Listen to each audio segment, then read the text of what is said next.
Pada Mas Pram, izinkan saya mengawal secara khusus tentang lembaga adat masyarakat Betawi ini yang akan kita wujudkan. Ya. Hari ini FBR menandatangani komitmen kerjasama ketahanan budaya di Jakarta, terutama berkaitan dengan amanah dari pasal 31 Undang-Undang Nomor 2 Tahun 2024 tentang Daerah Khusus Jakarta, di mana di dalamnya ada frase lembaga adat dan kemajuan kebudayaan Betawi. Dan yang sepanjang ini berjuang dari 2000 sejak diwacanakannya ibu kota pindah adalah kami FBR dan LKB. Kemudian berdistribusi peran. Kalau urusan lembaga adat, bagian kita untuk membuat naskah akademik dan draftnya. Sedangkan untuk pemajuan kebudayaan Betawi itu adalah LKB. Jadi hari ini saya mempercayakan itu kepada Mas Pram dan Bang Dul karena kami yakin beliau akan menang. Sehingga aspirasi masyarakat Betawi bisa diwujudkan. Terima kasih. Jadi apa yang disampaikan oleh Ketua EBR, Imam Besar EBR, kami sudah menerima, dan apa yang menjadi naskah akademik dan juga lembaga adat maupun kebudayaan Betawi, kami akan tindak lanjuti.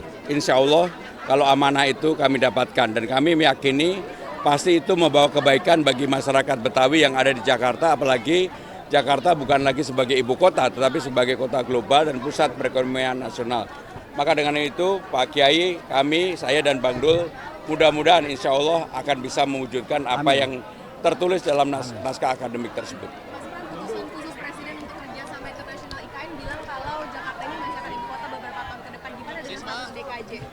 Jadi memang tergantung kepada perpres yang nanti apakah ditandatangani oleh Presiden terpilih, dalam hal ini Pak Prabowo.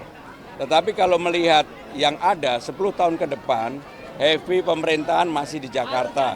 Karena belum ada kementerian lembaga yang dibangun di IKN maupun kantor misalnya lah DPR, DPD, MPR, bahkan kantor-kantor partai politik pun pusatnya belum ada satupun yang ada di IKN. Ini menunjukkan bahwa heavy pemerintahan masih ada di Jakarta sampai dengan 5 atau 10 tahun ke depan. Kenapa sih tadi sampai berlinang air mata nih?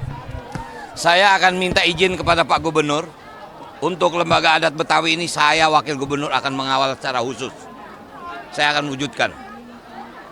Ini dialog saya dengan almarhum Benyamin.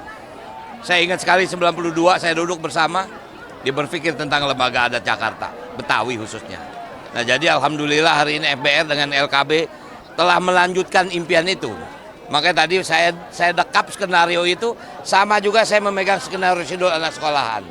Jadi saya terima kasih kepada FBR telah mengingatkan saya kembali. Inilah waktunya Jakarta berkebudayaan. Makanya kenapa lagu sidul, siapa bilang anak Betawi nggak berbudaya, kan katanya, semua katanya. Nah ini saya ingin wujudkan. Jadi sekali lagi kepada Pak Kiai Lutfi, saya sangat berterima kasih. Dan kepada Mas Pram, izinkan saya mengawal secara khusus tentang lembaga adat masyarakat Betawi ini yang akan kita wujudkan. Mungkin itu saja. Mas Pram, ini bagaimana Mas Pram melihat dukungan dari FBR sendiri itu sejauh mana Mas Pram yakin itu bisa memenangkan? Jadi FBR ini akarnya ada di bawah. Karena saya sudah bersinggungan, berinteraksi sangat lama dengan FBR. Saya tahu mereka akarnya kuat sekali di bawah. Salah satu yang nanti pasti FBR akan mempunyai peran yang sangat signifikan, nungguin TPS supaya TPS-nya tidak dicurangi. Dan itu yang bisa melakukan adalah FBR. Jadi konkret ya. Mas Pram, kan ini Ketua Kamar Dagang dan Industri menganggap bahwa job fair di setiap kecamatan itu sulit untuk direalisasikan di tengah banyaknya perusahaan yang melakukan PHK. Ini Kamar Dagang yang mana? Ini aku baca. Mana intinya sulit untuk direalisasikan. Ya pokoknya intinya kami akan berusaha untuk merealisasikan. Jakarta perlu temuan-temuan baru, cara-cara baru untuk merekrut orang untuk bisa bekerja. Termasuk pelatihan di kecamatan, balai latihan kerja itu betul-betul kami lakukan dan bersertifikasi. Karena kalau itu pasti bisa, dan kerjasama juga dengan agen-agen asing juga nggak apa-apa, supaya mereka bisa bekerja di luar negeri gitu. Oke, ya makasih ya. Ya seperti biasa penyaluran bekerja sama dengan ini ya. Ya makasih ya. Sekaligus mungkin kesempatan ini saya ingin ucapkan terima kasih kepada semua saudara saya yang ada di Jakarta. Sekarang Betawi mendukung, alhamdulillah kemarin NTT juga, Bali sudah, Sunda silakan, mari kita nunggu. Saya ucapkan terima kasih kepada masyarakat Jakarta atas dukungannya. Makasih. Dorongan yang luar biasa pada hari ini diberikan kepada saya dan Bang Dul. Saya dan Bang Dul dengan dukungan penuh dari EBR ini, saya yakin, hakul yakin kami akan menang dalam pertarungan. Amin. Betawi, Jakarta, EBR, Pramono Dul. Itulah yang luar biasa yang saya dapatkan energi ini pada pagi hari ini.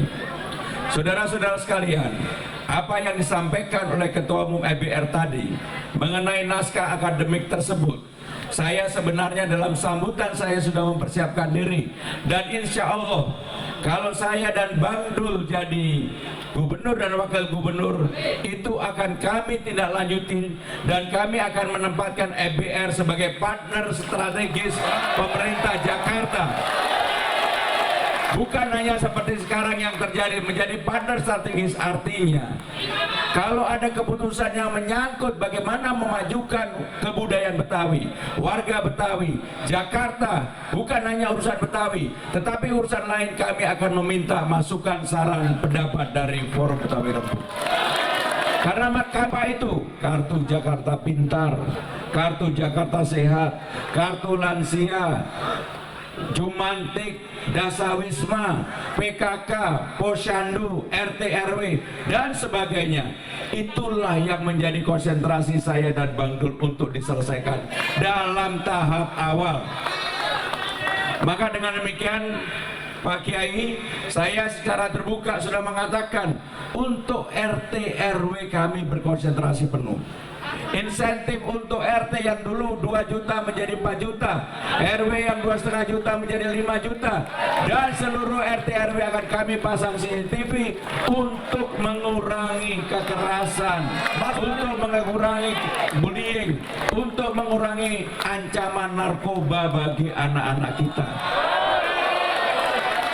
Itulah yang akan kami lakukan. Pak Kiai, sekali lagi, saya ini sama beliau bukan orang yang kenal baru hari ini, saya kenal lama sekali. Bahkan dulu ketika Pilpres yang dulu pun saya sudah ketemu dengan Pak Kiai. Tetapi dulu saya orang di belakang panggung, sekarang harus ada di depan panggung. Dan sekarang orang yang bertarung, dan saya ini bertarung.